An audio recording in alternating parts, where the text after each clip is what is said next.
পরিচ্ছন্ন রাখা নিজের পরিবেশকে, এটা ঈমানের অংশ।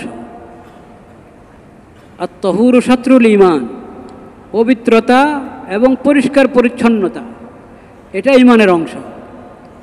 নবী করিম সাল্লাল্লাহু আলাইহি ওয়াসাল্লাম বলেছেন, নাযিফু আফনিয়াতা বুয়ুতিকুম, ঘরের ভিতর না, শুধু ঘরের আঙ্গিনা চারপাশকে পরিষ্কার রাখো, পরিচ্ছন্ন রাখো।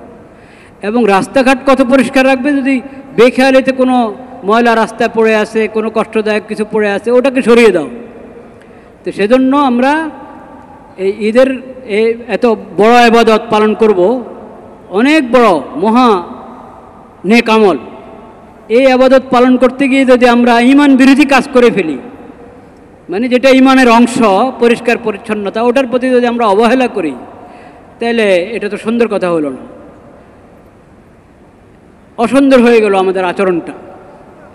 কাজেই আমরা ইবাদত, কোরবানির ইবাদতও পালন করব, সাথে আমাদেরকে যে নবী করিম সাল্লাল্লাহু আলাইহি ওয়াসাল্লাম শিক্ষা দিয়েছেন যে পরিষ্কার পরিচ্ছন্ন থাকা, পরিবেশকে পরিষ্কার পরিচ্ছন্ন রাখা, সমস্ত ময়লা আবর্জনা থেকে পরিষ্কার রাখা, পাক রাখা, এটা ঈমানের অংশ।